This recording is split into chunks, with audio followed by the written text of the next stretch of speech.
తప్పుడు విధానంలోకి రాకూడదు. ఈ నియోజకవర్గంలో 100% సాధించడం గొప్ప పేరు రావాలి. ఈ నియోజకవర్గానికి 100% పెన్షన్ ఇస్తున్నటువంటి పేరు రావాలి. దాని ఇటీవల కాలంలో జరగలేదు. అధికారులు చూడండి. కానీ ఎట్టి పరిస్థితుల్లో ఈ నియోజకవర్గం ఇది మిగతా నియోజకవర్గాల ఆదర్శవంతమైన నియోజకవర్గంగా ఉండాలి. ఈ నియోజకవర్గం దేశంతో అప్పుడు ఆలోచన కలగాలని శాసనసభ పక్ష నేతగా ప్రతిపక్ష నాయకురాలుగా పనిచేసినటువంటి నియోజకవర్గం ఇక్కడ ఈ నియోజకవర్గం. కాబట్టి ఆలయ నియోజకవర్గంలో సంక్షేమ పథకాలు ఎవరెవరికైతే ఇంకా మిగిలిపోయారో వాళ్ళని కూడా ఈ రాష్ట్ర ప్రభుత్వం భరోసా ఇవ్వాలి. మన సోదరుడు బీజేపీ గారు చెప్పారు, ఇక్కడ రాష్ట్ర ప్రభుత్వానికి చాలా దగ్గర ఉన్నటువంటి వ్యక్తి కాబట్టి ఇంకా ఎవరైనా మిగిలిపోతే వాళ్ళందరికీ సంక్షేమ పథకాలు అందించడం కోసం ఏ భాగాన్ని చూడకుండా, ఏ కులం చూడకుండా, ఏ మతం చూడకుండా అందరికీ అన్నం పెట్టేటువంటి కార్యక్రమం చేయాలని చెప్పి అయ్యన్న గారిని సూచన చేస్తా ఉన్నాం.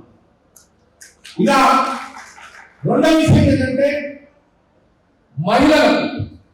మహిళలకు సంబంధించినటువంటి అంశంతో 33% రిజర్వేషన్ దక్కాలనేటువంటిది ఇటీవల జరిగినటువంటి పార్లమెంట్ లో మీరు అందరూ చూసి భారతీయ జనతా పార్టీ దుర్మార్గంగా వాళ్ళు మీ బిల్లు వాళ్ళే అనుకొని ఇలా దేశంలో చూస్తున్నటువంటి కార్యక్రమం చేసింది. నేను చెప్తా మహిళలు ఇంకా చైతన్యవంతం కావాలి. ఆలయ నియోజకవర్గంలో గవర్నమెంట్ స్కూళ్ళలో విద్యార్థుల సంఖ్య పెరగాలి. స్వయం సహాయక బృందాలు ఏవైతే ఉన్నాయో వాటి పర్యవేక్షణ జరగాలి గ్రామాల పైన. అప్పుడు మాత్రమే మహిళలు ముందు వరుసలోకి వచ్చినప్పుడే ఈ రాష్ట్రం కానీ దేశం కానీ బాగుపడుతుంది అనేటువంటి విషయాన్ని తెలియజేస్తా ఉన్నారు. ఇప్పుడు ఆలయ నియోజకవర్గంలో మా సోదరులు గతంలో ఏం లేదు వాళ్ళు చెప్పి కూడా కరెక్టే కాదు. వాళ్ళు ఏదైనా కదా మనకి తెచ్చుకుంది, వాళ్ళు ఏదైనా మనకి తీసుకొస్తున్నారు.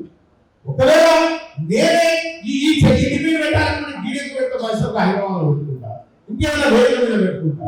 ఈ నియోజకవర్గం భావం కోసం మాత్రమే ఇక్కడ రావడం జరిగింది తప్ప ఈ నియోజకవర్గంలో మంచి జరగాలనేటువంటి ఉద్దేశమే తప్ప ఎవరికి దురుద్దేశం లేదనేటువంటి విషయాన్ని తెలియజేస్తా ఉన్నాం. గౌరవ ప్రతినిధులారా, ప్రజాప్రతినిధులారా, మీరు మంచి పేరు ప్రఖ్యాతలు సంపాదించాలి. మీరు మరింత ఉన్నత స్థానానికి ఎదగాలి. మీరు ప్రజల్లో ఒక మంచి నాయకుడిగా గుర్తింపు పొందాలి. ఇది నేను కోరుకుంటున్నటువంటి అంశం. చాలా మంది మిత్రులు కూడా సరే ఒకప్పుడు మేమంతా కలిసిమెలిసి ఉన్నటువంటి వాళ్ళని ఇప్పటికి కూడా వేసేజాలు లేవు. అయినప్పటికీ కూడా రాజకీయాలలో తీర్మానం వలన ద్రోహ ఏదనేది ఒక్కసారి చేయలేబట్టి తెలుసుకుంటుంది. కాబట్టి కాంగ్రెస్ పార్టీని 100% వదిలింది.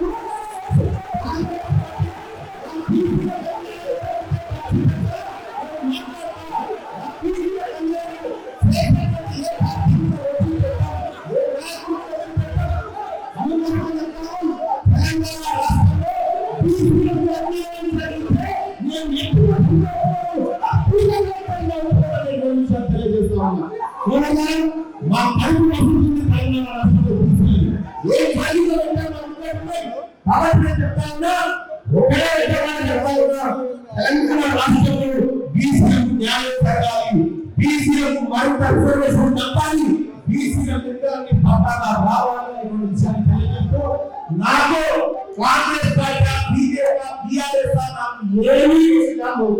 ఈ వర్గాలు ఎవరైతే మోసం చేస్తారో వాళ్ళు పోరాటం చేస్తాం. కాబట్టి ఇది మంచి నాయకులు ఇది ప్రజాపాలన కార్యక్రమం. ముఖ్యమంత్రి గారు తీసుకుపోయినటువంటి కార్యక్రమం, ఆయన సందేశం, ఆయన కార్యక్రమాలను ఎందుకు మమ్మల్ని తాకుతాయో చేస్తాం. ఈ కార్యక్రమం గురించి మాట్లాడుకుంటే మంచి సహాయాన్ని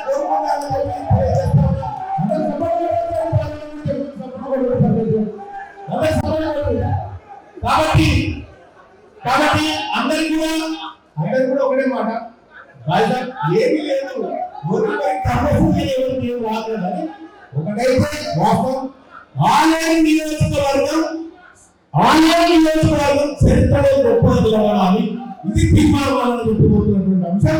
ఇంకా పథకాలు పూర్తి స్థాయిలో అందరికీ అందాలి, ఎవరు కూడా పథకం అందరనేటువంటి పోటీ ఇక్కడ ఈ నియోజకవర్గంలో రాకూడదు. ఇక్కడ ఉన్నటువంటి ఎమ్మెల్యే గారి మంచి రావాలి, ఇక్కడ ఉన్నటువంటి ఎంపీ గారి మంచి రావాలి, ఇక్కడ ఉన్నటువంటి ప్రజాప్రతినిధులు కూడా మంచి రావాలని కోరుకుంటా ఉన్నా.